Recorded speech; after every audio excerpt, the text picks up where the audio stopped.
very slow growing nature, solitary fibrous tumors, cancers which don't spread quickly, which don't metastasize, which are borderline in nature. These cancers can never respond to chemotherapy. Hello friends, मैं doctor Ravi Jaiswal, cancer चिकित्सक, रायपुर, छत्तीसगढ़ से। Today we will discuss ऐसे cancer के बारे में जिसमें chemotherapy की जरूरत नहीं पड़ती है। Yes, you heard it right. दोस्तों, हमने अक्सर ये अपने वीडियोस में बार बार डिस्कस किया है कि कैंसर के इलाज के लिए तीन चीजें आवश्यक हैं: सर्जरी, कीमोथेरेपी और रेडिएशन। अब हम ऐसे कैंसर की चर्चा करने जा रहे हैं जिसमें कीमोथेरेपी की बिल्कुल भी जरूरत नहीं पड़ती है। इसमें हमारे लिस्ट में फर्स्ट कैंसर है ब्रेस्ट कैंसर। दोस्तों, कुछ ब्रेस्ट कैंसर्स ऐसे होते हैं जो हार्मोन रिसेप्टर पॉजिटिव होते हैं, यानी ER receptor, hormonal breast cancer.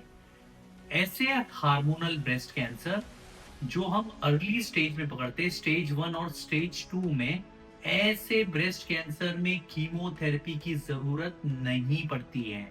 They don't require chemotherapy.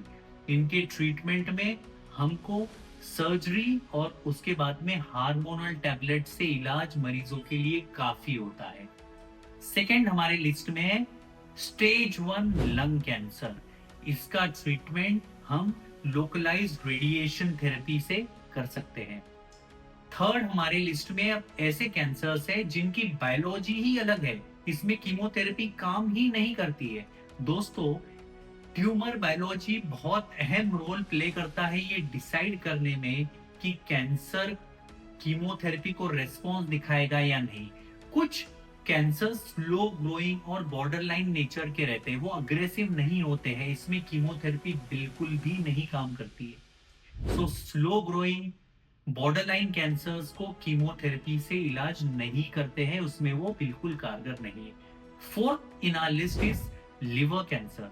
दोस्तों, लिवर एक ऐसा कैंसर है जो अर्ली स्टेज में जिसका इलाज रिसेक्शन या ट्रांसप्लांट से किया जाता है, और एडवांस स्टेज में इसका इलाज टैबलेट से और इम्यूनोथेरेपी से किया जाता है। तो इसमें कीमोथेरेपी का कोई भी रोल नहीं है। ऐसा ही कैंसर है फिफ्थ नंबर पे हमारे लिस्ट में, it is a kidney cancer, renal cell carcinoma. Kidney cancer is one of the cancers जिसमें कीमोथेरेपी का कोई भी रोल नहीं है। इसमें इम्यूनोथेरेपी और टारगेटेड टैबलेट जैसे एक्जेटिनिब, पैजोपेनिब, ये टैबलेट से ये कैंसर का इलाज होता है। Seven in our list is thyroid cancer. You heard it right. Thyroid cancer के उपचार में कीमोथेरेपी का कोई भी रोल नहीं है। अर्ली स्टेज थायराइड कैंसर को सर्जरी से ठीक किया जाता है, और यदि वो अग्रेसिव नेचर का है तो उसमें रेडियो एक्टिव आयोडीन मरीज को दिया जाता है। इसमें कीमोथेरेपी थायराइड कैंसर में बिल्कुल भी असर नहीं करती है। Eighth in our list are skin cancers.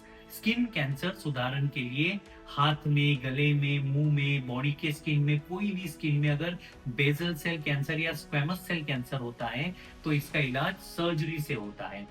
Third एक प्रकार का स्किन कैंसर है जिसे मेलानोमा कहा जाता है। मेलानोमा ये ऐसा स्किन कैंसर है जिसमें इम्यूनोथेरेपी बहुत कारगर है। तो कितना भी एडवांस्ड मेलानोमा क्यों ना हो, ये इम्यूनोथेरेपी से ठीक होगा। इसमें कीमोथेरेपी मरीज को क्योर नहीं कर सकती है। अदर देन दैट, हम जब महिलाओं के गायनेकोलॉजिकल कैंसर्स की बात करते हैं, उदाहरण के लिए सर्वाइकल कैंसर, ओवेरियन कैंसर और एंडोमेट्रियम कैंसर, याद रखें अगर ये कैंसर फर्स्ट स्टेज में पाए जाते हैं तो इसमें सर्जरी के बाद मरीज को कीमोथेरेपी की जरूरत नहीं पड़ती है। स्टेज 1 ओवेरियन कैंसर, अगर पूरा ट्यूमर निकल गया है, chemotherapy is not required. Endometrial cancer stage 1 after surgery, chemotherapy is not required. Cervical cancer after surgery stage 1, chemotherapy is not required. Now let's come to 10th number. So 10th we will discuss prostate cancer. Prostate cancer particularly जब वो initial stage में रहता है तो ये भी hormone sensitive cancer होता है, और इसका ट्रीटमेंट हार्मोनल मैनिपुलेशन से होता है, जिसे हम लोग एंड्रोजन डिप्लीशन थेरेपी कहते हैं। यानी एंड्रोजन जो मरीज, जैसे पेट्रोल से गाड़ी चलती है, ऐसे ही ये एंड्रोजन से प्रोस्टेट का कैंसर बढ़ता है, और इसके इलाज में ये एंड्रोजन के सप्लाई को कट करना है हार्मोनल थेरेपी द्वारा। चाहे वो इंजेक्शन हो, चाहे वो टैबलेट हो, इसमें कीमोथेरेपी की मरीज को जरूरत नहीं पड़ती है। And last in our list of this cancers is few cancers which are of very slow growing nature, like solitary fibrous tumors, cancers which don't spread quickly, which don't metastasize, which are borderline in nature. These cancers can never respond to chemotherapy. तो ऐसे cancers में हमको chemotherapy का इस्तेमाल नहीं करना है। तो क्विकली हम लोग रिकॉल करेंगे: hormone positive breast cancer, early stage lung cancer, liver cancer, kidney cancer, thyroid cancer, skin cancers like basal cell cancer, squamous cell cancer and melanoma, prostate cancer, gynecological cancer in stage 1, उदाहरण के लिए cervical cancer, endometrial cancer and ovarian cancer, and last colorectal cancer. अगर वो stage 1 में मरीज का operation हो जाता है, उनको भी कीमोथेरेपी की जरूरत नहीं पड़ती है। तो दोस्तों, कीमोथेरेपी से नहीं डरना है हमको। ऐसे कैंसर है जिसमें कीमोथेरेपी की जरूरत नहीं पड़ती है। आई होप ये प्रेजेंटेशन आप सबको अच्छा लगा होगा। Thank you, have a nice day.